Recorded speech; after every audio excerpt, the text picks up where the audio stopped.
This week, Katrin Schulmann, author of This Terrible Beauty, talks about what she needed to learn to go from journalism to writing fiction. It took me a reasonably long time to figure out how to write a book that was going to make readers want to keep turning the pages.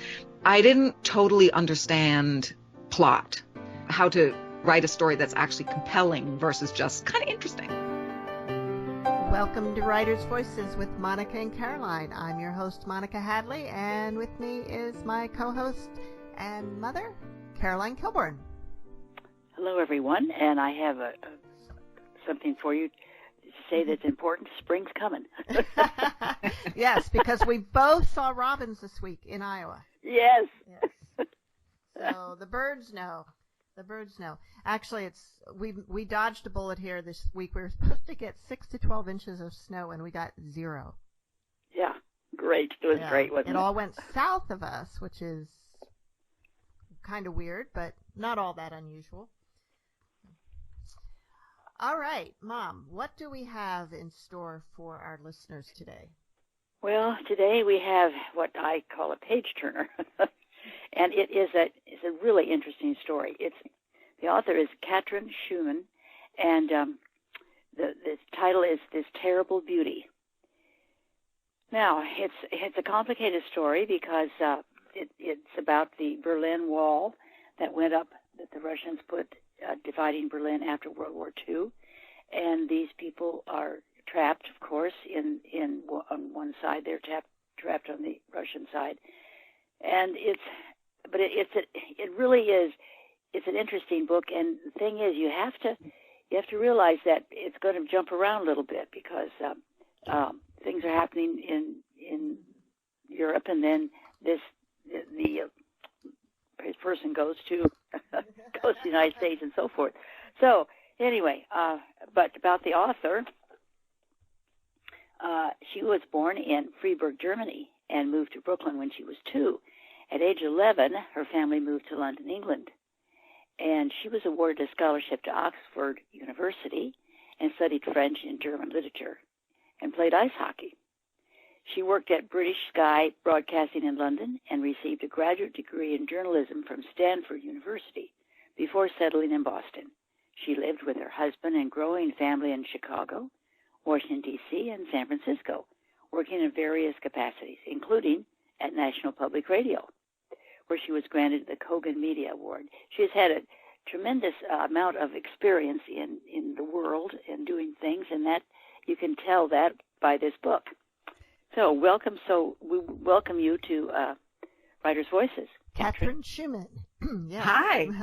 And, hello, both of you. Hi. And This Terrible Beauty is your second published novel, if I'm That's correct. Yes. And it's like coming out any day? Yeah, I'm actually having a little launch party here in Key West, where I now live, tomorrow, which is one day before it publishes. On Sunday, March 1st, it will be readily available. Fantastic. And your earlier novel was a Washington Post bestseller, The Forgotten Hours, and we'll talk a little bit about that. And you've also published 5 nonfiction books, I understand. Can you tell us a little bit about those?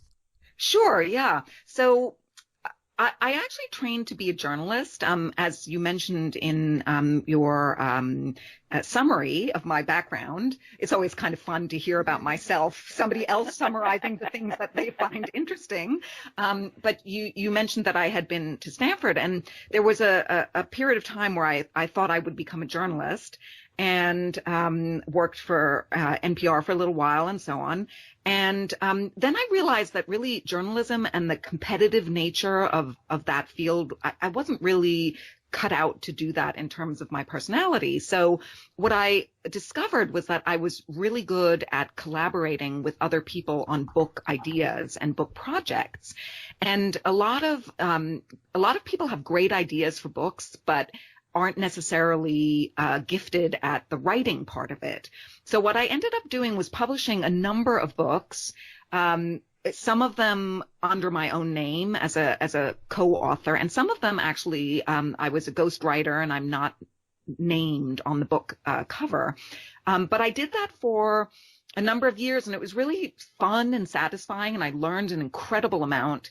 And it was a really nice way for me to feel productive and engaged in the professional world while I was sort of not quite in secret, but at the same time also always working on my fiction, which was really kind of my number one dream to realize that. At what point in your life did you know that that was your number one dream? You know, I have always loved writing and been drawn to words. You know, I usually tell this funny story about I published my first book actually when I was 6. It's a little cardboard hardcover, you know, illustrated. It's called something like How Mrs. Schulmann Married the Farmer, or Miss Schulmann Married the Farmer, something like that.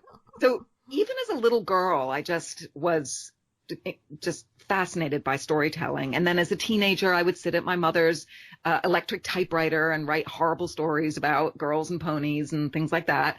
And then in high school in London, I loved English and I loved reading. And when I went to college, you know, college in England is quite different. And we have, at least back then, less broad array of choices in terms of what we study. So I very much focused on literature and translation. And it was only after that that I got to writing and developing the kind of writing muscles in terms of these long-term projects, these full-length books. Wow. I'm looking at your website, and you have 2 of your nonfiction books on there. Mothers Need Timeouts Too, mm-hmm. and The Secret Power of Middle Children. Yes, that's right. Are you a middle child? Well, yeah, I'm actually not a middle child. That was an interesting story because I partnered in writing that book with a middle child expert, Dr. Katrin Schulmann, and she is renowned expert on birth order and in particular middle children, but she herself doesn't have kids and doesn't have a family. And so I kind of added in our partnership, I added that real life parenting, anecdotal aspect to the stories. So she supplied all of the research and the insights into the sort of science behind it. And I came up with the kind of real life stories of how it works out in our homes and families to have multiple children, and in particular middle children. But it was funny because I do have a middle child, and she actually is just like the sort of stereotypical middle children that we highlight in our book. And it was always kind of funny while I was writing the book, because I think my oldest and my youngest were a little bit jealous. Yeah. So what is the stereotypical middle child like from your book? Yeah, as a kind of a middle child, I'm second of 5. Does that count as a middle child? Yes, that counts. Okay. Yep. Technically, that does count. So the kind of guiding principle in this whole theory is that the middle children are sort of squeezed because they don't have the spot of so preferential treatment of the first one, who was on his or her own for a few years and got all that attention, or the last one, who tends to be kind of the baby of the family and a little bit coddled. And so the middle children typically become quite independent, and they have usually quite a lot of friends. They're really good negotiators because they have to figure out how to get what they want by negotiating versus just getting it through dint of getting parental attention. And they tend to be kind of justice seekers. Like, they really care a lot about fairness and justice, and they are really good friends. They've got generous qualities because they're really used to sharing. I think that sounds like accurate. somebody I know. Yeah, it sounds like somebody I know. Yeah, I mean, obviously there are exceptions to any rule. And in that book, we do look at lots of different middle children, both famous middle children, but also just in a regular family environment. There are kind of different dynamics that play out. But the main theory of the book is that middle children have never really gotten the attention, even in the world of science and in books and so on, the attention that they deserve. And so we wanted to shine that spotlight on them. Well, in one sense, I really was a middle child because of the 5 kids. There were 3 born very close together, 3 within 3 years, and I was in the middle of that. Wow, yeah. So you're definitely learning to negotiate to get what you want and have yourself be heard. And yeah. I think as a child, I mostly just tried to be unseen and get what I want just by being really, really good. But I did break out of that later. Yes. So let's go back to This Terrible Beauty. Okay. Which is set, as Mom said, right after World War II in Germany, for the most part, behind the Berlin Wall, although you are going back and forth in time and in place in the book. And I understand that you have, and as you know, you were born in Germany. Were you born where this book was set, or what's your family connection with where you decided to set this book? Well, I was actually born in southern Germany in Freiburg, which is close to France and Switzerland. But my father is a Berliner, and he lived in Potsdam, just outside Berlin. And in the summers when he was a little boy before the war, he used to go on vacation with his family to an island in northern Germany on the Baltic Sea called Rügen. And, it's a little bit maybe like Martha's Vineyard. It's the kind of place that people go to year after year, and it's beautiful. It's windswept with these grand old houses and miles of beaches, a really stunning island. And I had heard some stories about Rügen, but I had never been there, and it didn't really mean all that much to me until after the wall came down, and my father and I went on a trip up there. This was a matter of weeks after the wall had come down. And I was just so struck by that experience. It was really extraordinary on multiple levels. First of all, because the wall had just come down, it was like a time warp. I mean, it was like going back to the 1960s or 70s, the houses and the facilities, just, East Germany had become economically stagnant, and they just really didn't keep up with a lot of development, and things had kind of gotten a bit dilapidated. So on that level, it was really extraordinary to be reminded that this whole half of Germany had been kind of left behind. And then on the other hand, I was also really struck. I went with my father to this beautiful medieval square, and it was surrounded by cottages, these thatched roof cottages. And one of them, his great aunt had lived in it, and it was derelict. It had been uninhabited for a while. And we snuck in through the back gate, and we went into the house, into the living room, which was sort of full of trash and debris.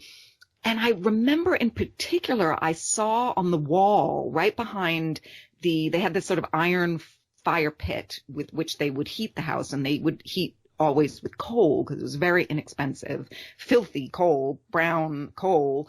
And there was this big brown or black stain on the wall behind the heater. And the wallpaper had crumbled off, and you could see layers of wallpaper. And in that moment, it just struck me that in this house had lived various families. And I thought about the women who had tried to make a home here, and the way they had first suffered under fascism for all those years under Hitler, and then had kind of embraced the change because the fascists and the communists were arch enemies. So a lot of people had embraced the new regime after the war. And I sort of felt the spirit of these women who were really only trying to live ordinary lives and make a home for themselves, and had just the same dreams that, you or I might have, but through circumstances that were so far beyond their control, their lives took very different turns, and they had to make all sorts of difficult choices. And that this was really actually relatively recent history. So that kicked off my relative obsession with that history that I knew so little about, and I just started researching. So I'm looking again at your website, and you have a lot of information about the research that you did, a lot of books that give more information about this time period, and also a map of the occupied zones of Germany. And one thing that I just hadn't really thought about, but we all know about the Berlin Wall, which divided East Berlin and West Berlin. But Berlin itself was in the Russian occupied zone. So it is truly a little confusing, because Germany was actually split in half, but Berlin, which was the capital back then and is again now, is in the Eastern Zone. So what the Allies did is the Allies, the U.S., the French, and the Americans took half of Berlin, and the Russians took the other half of Berlin. But that western part of Berlin was sort of like an island in the middle of Russian-controlled East Germany. And that's what people, I think, don't quite realize when they think about the experience of Berliners. So they were kind of like prisoners stuck in the middle of this totalitarian state. And the wall primarily kept East Berliners in. That's correct. More than West Berliners out. But there's this great long border between the rest of East and West Germany.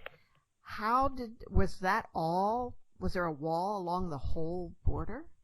There were various different types of perimeter, barricades, and, some of them, I don't think that there was a wall along the entire border, but there was a pretty massive inner German wall. And there was, another odd thing is that for many years, that barrier was fairly porous.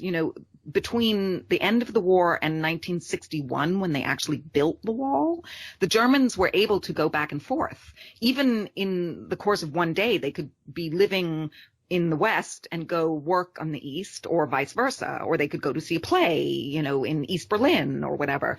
But what ended up happening is that as East Germany became more and more totalitarian and took control of ownership of property and took away people's homes and collectivized all the agriculture and all that sort of stuff, people started to leave. And there was this incredible drain. Thousands and thousands of people were leaving every single month. And that is what precipitated the building of the wall, because, they called it anti-fascistic bulwark, meaning, they sold it to the people as in order to keep the fascists out of the East, but in fact it was to stop that drain of workers and people from the East who were leaving in droves to have a free life in the West. And was that when your father left? He left after the war. What happened was, he was 7 at the end of the war, and his father was taken by the Russians. He disappeared. They ended up finding out much later that he had died in a concentration camp that had been actually a Nazi concentration camp that was then taken over by the Russians and used by the Russians.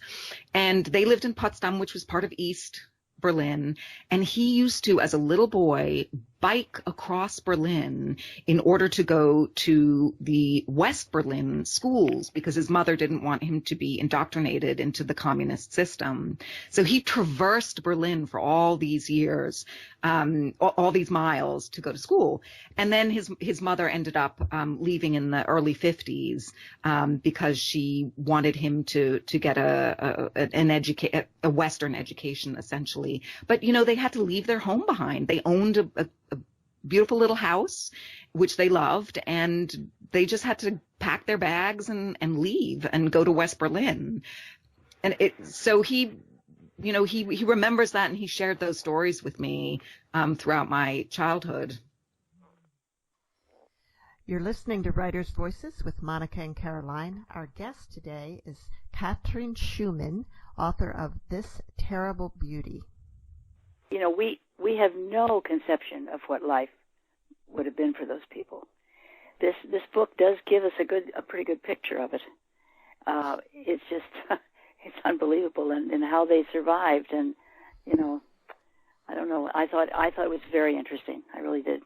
Well, thank you. I mean, I think the story hasn't really been told very much, and I can understand why, of what the experience was like for your average German citizen to sort of to just make it through that horrendous war, when so many of the ordinary people didn't really fully understand what was going on, and then have to go through that experience of communism afterwards, which was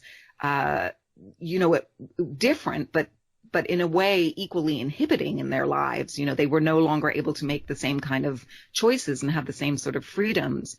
And it was really kind of an accident of fate. You just ended up by where you happened to live. You were on one side of the wall or on the other side of the wall. It was it wasn't something that you did that meant you ended up in one place versus the other. And I became interested in that kind of randomness, and looking at the idea also of, guilt and redemption. The Germans, they were so evil, so bad, and yet they also did suffer. I just felt like maybe we were ready to hear those stories about kind of a little bit more nuance in the history. Right. That's good. I guess that's why this book was so intriguing, because you saw the other side, and so. Well, in any nation, the people are never 100% behind what the government is doing, what the That's armies right, are doing. And some people stand up more, some people stand up less. We certainly have stories, and in fact we're doing a book next week of people who lived under German occupation and were heroic, who stood up in ways large and small. But a lot of people maybe didn't really understand what was going on, but didn't really support it either, and were just trying to survive. And it's hard to sometimes, looking back on it, to sympathize. And yet, it's people. It's most people. And most of us would behave the same way under the same circumstances. Yeah, I think that's really, really true. I mean, we like to think that we would do something, we would sort of, find a way to be heroic. But what I really was interested in looking at was picking a particular family that really isn't political. They live up in the north. They're pretty simple people. They're kind of functionaries. They have a fish shop. They're just not, they're not even that interested in politics. It just isn't really a big part of their lives until it is, until there's just no avoiding it. And what do you do then? You don't necessarily just get up and leave and you're sort of stuck. And so I wanted to really shine a light on that and ask that question about how do we redeem ourselves when we are a nation, as Germany was, a nation that had perpetrated such horror all throughout the world, and yet is largely, so many of the people living there were really just living day to day and trying to have good lives. That's part of the reason why I decided to have the secondary character, Werner, who is Bettina's husband, why I really wanted to go into his head as well, so that we could see how a German like him, who really, to my mind, is kind of a regular guy, not particularly unsympathetic, but not particularly sympathetic, but how somebody like that, who doesn't have a lot of power, can be seduced by the idea of power. And as the secret police in East Germany become more and more established, and this character, Werner, finds that he actually has a role to play and he can feel useful and he is respected, that's very alluring. Does that make him a bad person? I kind of played with that a little bit to look at that gray area. Right. And I'm not going to be a spoiler until the end of the book, but I was pleased by the end of the book. Oh, good. What's kind of interesting to me, though, is looking at and we won't go into this too much, but looking at the similarities between that and things happening today. Yes, I've spent many years writing the book and predated our current political situation. But I think that often in history, we see history repeating itself in different ways. And I think as a writer, really what I'm at least always trying to do is not just tell a story about a particular person or a particular group of people, but tell a story that somehow reflects issues that other people will really be able to relate to in one way or another. So even though this story happens to take place in the 50s and 60s and largely in East Germany, I still really wanted people to be able to read it and reflect on their own lives, their own choices, and their own political environment. And how they might react and back then, but also how are they reacting now, no matter what side they're on. So you try to make something that's historical feel alive and pertinent even to what's going on today. And of course, the victors write history, and if the Germans had won, we wouldn't think that they had been so evil, probably, because the history would have been written in a different way.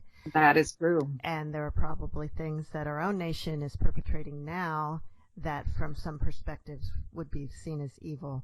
And and how it will be looked at 100 years from now kind of depends on who has power over the next 100 years. I think that's very true. And I do think the Germans, people as a whole, the German nation, should deserve some admiration for owning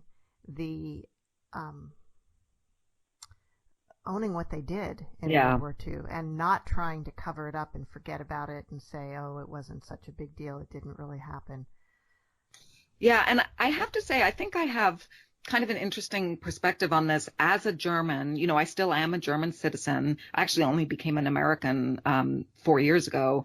But obviously I grew up elsewhere. I grew up in New York and then in London. But I often thought about what it meant to be German. I identified as a German, and my parents sound very German. They have strong German accents, and I speak fluent German. So sort of always perceiving myself as a bit of an outsider, a bit of a foreigner. And even now here in America, I feel I am now an American, but I feel kind of European because I spent 14 years in England. But as such, I thought a lot about what it meant to be German. And I remember, my best friend when I was a teenager, her father wouldn't let her learn German in school. He was a British guy and he just hated the Germans and he didn't want her to learn German. And I remember, she was my best friend and I thought, well, does that mean that I'm bad? Have I done something wrong because I'm German? I think those questions are really kind of interesting. And I wanted to play around with that in the book. So Katrin, why don't you read a little bit from the book so our listeners can get an idea of this story? Great, yes. I'm going to read a scene that takes place kind of early on in the book, and just to give you a quick idea of what the book is about. It basically follows the story of this young woman, Bettina, who is a teenager at the end of the war, and her father, her mother has died earlier, and her father has just died, and she's kind of trying to pick up the pieces of her life as the war ends, and she's a lonely young woman, and she does marry a man named Werner, whom she doesn't really love. So in the scene that I'm going to read you, it's her 18th birthday, and it is the spring at the very end of the war. And they have a sense that things are coming to an end, but they don't really know what's happening. As dawn breaks, Bettina heads for the beach on her bicycle, her father's camera bouncing on its leather cord around her neck. The streets are barely lit by the cool pink of a springtime sunrise, and vagrants are milling about, half-dead soldiers sleeping under trees and on sidewalks. It seems as though the whole world is on the move as the Russians march further and further west, ever closer to them. Her father's last words to her as he lay dying had been, "Versteck dich, Bettinalein," promise to hide. Oh, but she can't. Not today. She needs to see the ocean again. She can't stand being cooped up inside the house any longer. Bettina's willing to risk anything just to feel the sea breeze on her parched skin and taste salt in the back of her throat again. A few fishermen have detangled their nets, hanging them to dry between long sticks. Bettina lifts the camera and looks down through the viewfinder, taking comfort in clicking the dial till everything comes into sharp focus. She presses the button again and then again, even though the camera is empty of film. It's been years since she's been able to find 35mm cartridges. After a while, she starts running, just so she can feel the wind against her arms and her legs, her neck and her face. Her house dress flaps around her knees like wings beating against her skin. Close to the edge of the ocean, she runs as fast as her feet will carry her, clutching the rolli in both hands. Tar-covered debris littering the sand makes her footing clumsy, but she jumps over the pieces of wood, the twisted scraps of metal. She runs until her side is pierced by a stitch and her breath comes in short, sharp bursts. And then, unexpectedly, her foot lands badly and she trips, falling spectacularly, flinging her arms out in front of her. Something wet nudges at her skin, and in horror, she jerks herself upright. It's a small dog, a ridiculous-looking mutt with yellow tufts springing from his ears. Bettina tries to stand, and a stinging pain courses up her leg. In the cove of trees not far from her, she detects a mound of fabric, olive green and filthy, next to which lies a boot. Dozens of Scotch pines, battered by wind blowing in from the north, stoop along the edge of the sand, gray and wizened. Crimped limbs have been broken by storms. It takes her a moment to realize the boot on the sand is attached to a foot, and a person is lying among the dunes in the shelter of the trees. The person stirs and sits up. It's a man, a soldier. Her body stiffens. This is what her father warned her about. She should have known better. Acknowledging what must be a look of terror on her face, the beachman lifts a hand and waves at her. A wave! A commonplace wave! No one waves at strangers anymore. Bettina struggles to her feet. Leaning heavily on her ankle, she winces. As the man rises and begins walking toward her, she attempts to back up. His uniform is stained in oily patches and torn at the seams, and around the sleeve of his jacket is a grubby white armband. Please, please, she stammers, backing away from him. Please, please don't hurt me. So I'll leave it at that. She meets a very important person on the beach that day, and she doesn't see him again until a few years later, but he ends up playing a rather important role in her life. Yes. And that's Katrin Schulmann reading from This Terrible Beauty. Tell us where the title comes from. Well, for many years, the book had a different title. It was actually called The House of a Thousand Eyes, which is the nickname for the Stasi headquarters in Berlin. It's a big building that has 1 million windows. And so the East Germans would ironically call it the House of a Thousand Eyes because that's where all the spying happened, and they were looking out, but you couldn't look in. And my publisher and my agent both agreed that they felt that that was not the right title, that it sounded like a horror movie, which had never occurred to me, to be honest. But God forbid, I don't want people to think this book is a horror story. And so we scoured the book thinking of appropriate titles, and I had used the term This Terrible Beauty in one of my scenes to describe the kind of stark landscape in Rügen, which this island that Bettina loves so much. And This Terrible Beauty is also a term that Yeats used in a poem when he's talking about the revolution against the British in Northern Ireland, and he's talking about the sacrifices that people make when they fight against the oppressor, that there's something kind of beautiful about it because you're fighting for your rights, but there's terror in it, and it's ugly as well because people die, and it these protracted battles over years for your freedom. So it seemed to me that contradiction really nicely summarized what I was looking at and the various themes in this book. I agree. And it also, in this scene, your character is taking photos or pretending to take photos. And her love of photography is actually a pretty important theme throughout the book. And and the title, to me, also kind of reflects that, because the way that she looks through the camera and the way that she sees through the camera. Yeah, so the camera was an interesting kind of development in the story for me, because as a woman at that particular time, there's no expectation that she's going to have a voice particularly. She's probably, under normal circumstances, she would have just been a regular housewife or worked in her father's fish shop. But she has a perspective, and she has kind of a vision. She has a creative impulse, which she discovers through her father's camera and taking pictures. And it's something that allows her to feel connected with the world. And she discovers over time that she can use that voice, but she can't do it in East Germany. Her husband doesn't understand it. He thinks it's a stupid hobby, and he doesn't really get what she's doing. And she herself doesn't really fully understand it either, this impulse toward connection.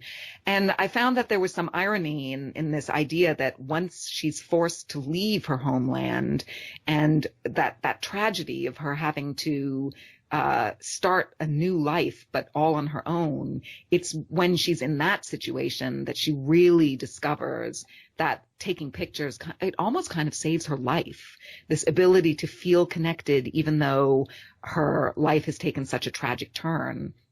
And then, of course, it doesn't end there. She ends up being quite successful, and so on and so forth. But the camera is an important part of the story, and her trying to find a way to have some agency and have some connection with other human beings is part of that.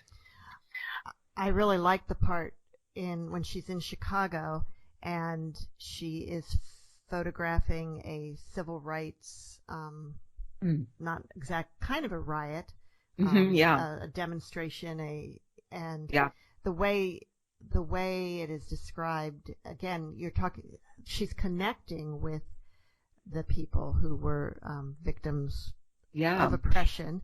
And even though she was white and may have been considered an outsider, she was able to form that connection. And I really like how you described that.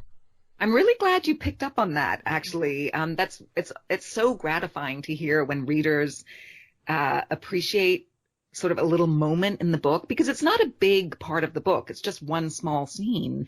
But there were actual race riots in Chicago at that time. That is real history.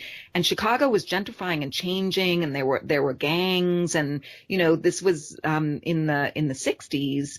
And so it wasn't as though America was all the land of milk and honey either. The Americans were going through their own struggles. And so I thought it was really interesting to look at how this woman who is so clearly an outsider, I mean, she's a German, so she speaks with a very strong accent, and she hasn't grown up in that culture, but how she does feel connected to these people because they're trying to find their voices too. And you would never really think that. Obviously, you would never think it just looking at them, but her circumstances bring her into contact with them.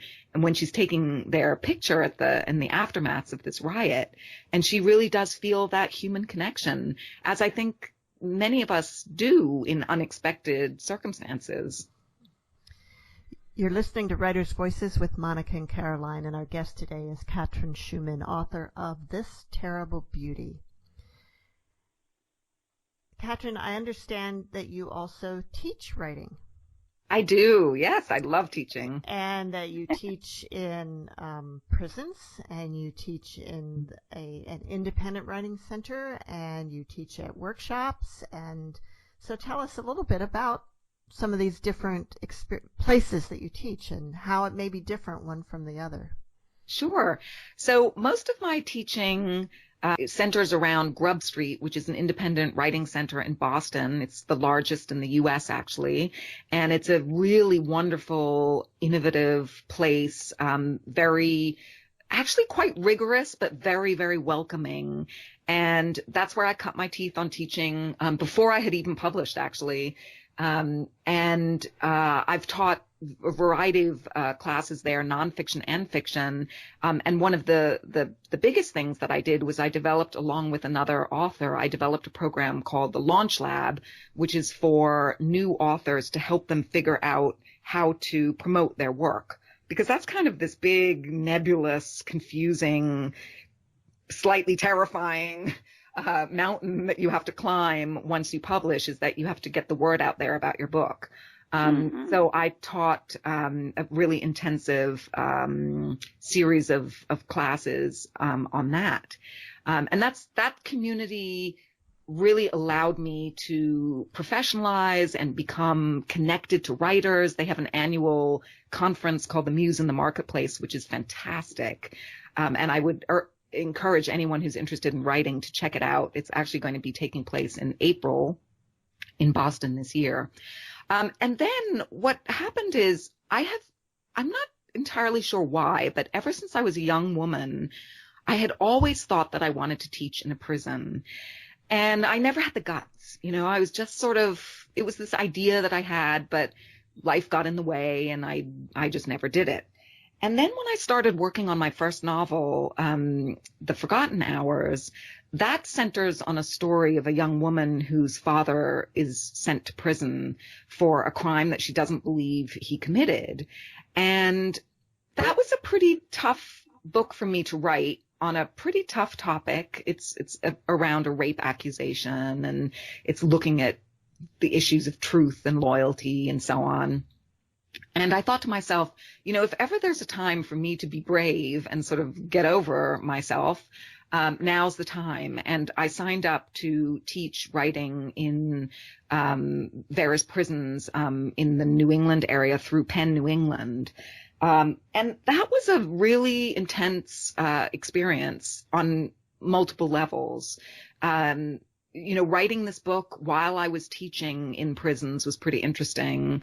And I do feel very strongly that if we give people the tools to tell their stories, and if we help them to articulate whatever it is that they're feeling or what they've experienced, that's incredibly therapeutic and helpful. And that sometimes people do the wrong thing, and commit crimes, and partially because they haven't been heard, and they haven't found a way to be heard in life. So that definitely felt real and true to me as I worked with these men and women who were incarcerated. And then I learned a lot about myself too, my own fears and what it was like to be a woman and to go into these prisons and kind of, I'm pretty much a girly girl, and you have to really strip all that down, and you just have to be just a, kind of asexual human being going in there, obviously. And that, that was just weird and interesting and I think a learning experience for me. And then now what I do is I work here in Key West, where I'm based most of the time now, for a small literary nonprofit. And so I run workshop programs. I'm not doing quite as much teaching, but I bring authors to the island, and we have a week-long session series of 9 workshops that I manage. So it's all kind of come full circle. It's, it's really, really kind of cool. I feel like all those years of hard work in anonymity when I was struggling in the early days, not knowing what it was all going to end up looking like. Well, this is what it looks like, and I can tell you it's pretty darn great. It's interesting. You do seem to focus not just on the writing, like you say, but also on marketing work. I follow, a number of people on Twitter, and one is a literary agent named Lauren Spellier, I think. Mm-hmm. And she just tweeted, "The don't quit your day job advice was a lot more fair when authors weren't responsible for marketing their own books." Yeah. Yeah. Well, it's funny because there are so many myths around publishing, as I'm sure you know and have spoken about with other guests. But, there's this idea, first of all, that it's glamorous somehow, and that, you get a book deal and then you're flown all over the country, and, raptures crowds come and greet you everywhere you go, and then you get a movie made about your book and it's all fabulous and you quit your job. And of course, that's not really what happens. And there is definitely a mystery around what we're supposed to do in order to get our books out there. I think it's odd in a way that the agents and editors don't focus more on helping authors figure out what is an effective way to reach out and to get readers to know about their books. It's noisy out there. A lot of people have a lot of things to do, and there's a lot of stuff on our phones and on our TVs to watch and so on. How do you break through? It's just not that obvious, especially for authors who typically are kind of quiet and like to sit behind a screen, tapping away at their computer, writing stories in silence and alone. It's absolutely. And most of our guests come to us through a publicist, mm-hmm. whether it's a publicist that's hired by the publisher or by the author. And I'm not sure how many are of which, which one. Yeah. Well, that's another thing that authors often don't know is that sometimes it's worth spending some of your hard-earned advance money on hiring your own publicist, because it's a confusing world out there. Where do you spend your time? What's most effective? It's not obvious, and it varies depending on what your goals are and what kind of book you've written. And that's not something that we just know instinctively. So publicists can be very, very helpful, but you got to find the right publicist too, Absolutely. Because there's no guarantee that you're going to get anywhere with a publicist. You might spend a lot of money and really not reach the readers you're trying to reach. We do guests that approach us directly, as well as mm-hmm. ones that come through publicists and ones that come directly from publishing companies. But sometimes it is kind of makes it easier for me if it's a publicist, because they're doing at least some filtering. The ones I worked with a lot know what kind of books I like. Right. And so there's an advantage there. Sure. And, at every turn, there are gatekeepers, basically. There are people whose job it is, or who have vetted in some way, and with self-publishing, there's a lot of great stuff out there, but there's also just a lot of material. Right. There's just a lot of stuff, and you don't have time to wade through a bazillion books, that would turn up at your doorstep every day. So it makes sense that you make use of these gatekeepers, whether it's an agent early on in the process for writers, or an editor at a publishing house eventually, or a publicist, in your case, who helps you figure out what kind of books would be appropriate for you to look at. Right. This marketing stuff is not something that writers typically want to spend much time focusing on. And actually one of the reasons I developed that whole course was because I hated marketing so much. It was not fun for me. But my first co-author had been in marketing, and she loved it, and she was so good at it. And that's how I ended up on the Today Show, because she was just relentless, and she knew how to pitch. And so I feel like I learned so much from that experience that saved me a lot of time and agony down the road. Mom, I know you took a lot of notes on Oh, this yes, book, I did. and part of it was to kind of keep track of things. Katrin, why did you decide on the structure that you used, which is going back and forth in time and place? Well, originally I did not have that structure in place. And what happened is over the writing of the story, there's this driving question that readers know from the very beginning of the book, which is, does Bettina get her daughter back, and what will happen?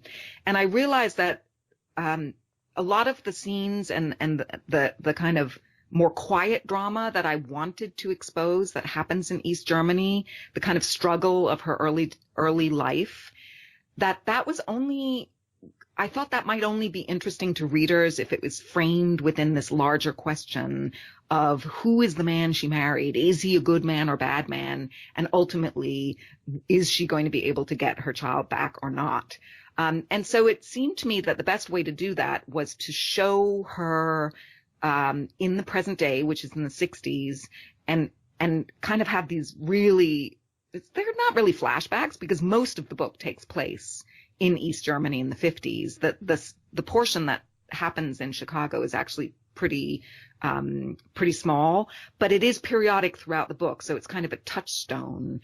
I felt like that just added to that driving question and kept reminding the reader what the stakes actually were of the story, that this big question of whether or not she was ever going to be reunited, comes true or not. Another thing that I liked about your characters is that they're not one-sided. There's many sides to each one of them. Oh, thank you. Yeah, that was on purpose. Yeah, that's what makes this book so interesting, because that's life. That's reality. And but we don't always see that in people either, people that we know. We don't realize that they have many sides to them. That's right. And in particular, somebody like Vanna, one of the main characters, it would be easy to dismiss him. Kind of, is he this boring functionary? But, no, there's more to him than that. And equally, there's more to Bettina than, she's a flighty young girl who decides she doesn't love her husband. There are complications to these stories. And when we're forced to make choices under compromised circumstances, we sometimes make bad choices. And that's really kind of what this book looks at, how we're more complicated than it might seem at first. Mm-hmm. Well, of course, he is a hero at first, the first thing that's right. that happens. Yeah. And so I can see why she was drawn to him. That's, it is. It's just a fascinating look at people. And, of course, they were struggling through a very difficult time. And yet, they kept their moral compass, I would say, in the end. Yeah. Well, that's the big question, really, in the book is what is the moral compass of these people, and are they, what will they do? And that question really, in a way, applies to Bettina too, as a mother. Mm-hmm. What will she do? Like, how much is she motivated by what she wants versus what is the right thing to do for her child or for her family or whatever. And I thought that's a kind of a universal question that isn't just applicable to that particular story or that particular era. That's right. Exactly. So, Katrin, as you were writing this, did you write all of the Chicago part together, or did you write it interspersed with the part set in Germany? Yeah, my writing process is pretty circular. So, not linear. I don't, I go from A to B to C to D, but then I might jump again and I might change things around. So my books change format, form, structure quite often when I'm in the process of putting them together. But I think my final edit on this book, because it used to be much longer too. It was, significantly longer and had additional scenes, and there was just so much research that I was fascinated by that I was kind of trying to cram in there. And I think in the last edit, I had real clarity about what it was that I was trying to say in this book and what I really wanted to look at. And so I was able to go through and put the scenes in the right place, kind of marching through the story of the book. And it felt pretty natural to me to have those Chicago scenes turn up where they turn up, and kind of play off what's happening in the past in East Germany at the same time. That's a complicated thing for a writer, and also often, as you probably know, frustrating for readers, because you're kind of pulled from one thing to another.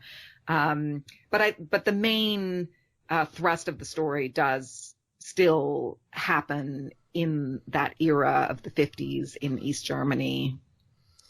Right. I didn't find it distracting to be moving back and forth, but No, I didn't either. But it is, but you, as a writer, you're right, you do have to be cautious about that, because you don't want to interrupt the flow of the story. That's right. Yeah. You need to make sure you're adding something valuable to the story and not just being fancy, and technical and showing readers how special you can make something. It has to really add to the story. Exactly. When you published your previous book, was it difficult for you to find a publisher, or was your path to publication pretty easy? Well, I had, I would say it was long. I would say it was a long process. And I think a lot of that had to do with the fact that for me, and it's very different for different authors, it took me a reasonably long time to figure out how to write a book that was going to make readers want to keep turning the pages. So I think in the early days when I first started writing and trying to sell my work, my fiction, I didn't totally understand plot and how to write a story that's actually compelling versus just kind of interesting. Oh, that's interesting. That's not enough to engage a reader. The reader has to really want to turn those pages. So and actually that first book, The Forgotten Hours, was a fairly controversial topic. It revolves around a rape case, and I'm asking readers to live in this really uncomfortable place where they don't know who's the bad guy and who's the good guy. And, they're kind of asked to have sympathy for a guy who's already been convicted and is in jail. And so I had a huge amount of interest from agents who thought the book was just, hot stuff. And then it was harder when it went to editorial boards at various publishers. It was hard because they worried about that aspect of it. And at that point, Me Too had broken into a national conversation. And I think publishers were just kind of just treading softly a little bit. Right. Yeah. You do seem to want to show us kind of the sympathetic side of people that others may demonize. I see that commonality between these two books. Yeah, I think that's definitely true. And I think that actually goes back to what I was talking about a little earlier in this conversation, which is my being an outsider always. When I was a teenager in London, I know that people thought I was kind of cold and snooty, and really I was just shy and uncomfortable.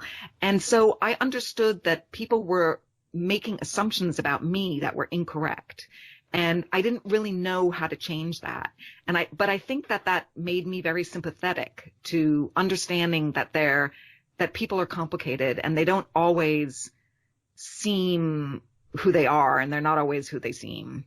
And that seems to be a thread in my books for sure. And that's a very good description of the terrible beauty. And we're out of time. So, Mom, do you have some closing words for us? I do. We all have at least two families the one we came from and the one we create, both with joys and sorrows. And that is life. And that is evident in this book completely. Thank you. And thanks so much for being with us today, Katrin. Well, I really appreciate it. It was a treat. And see you all next week on Writers' Voices. Bye-bye. Bye.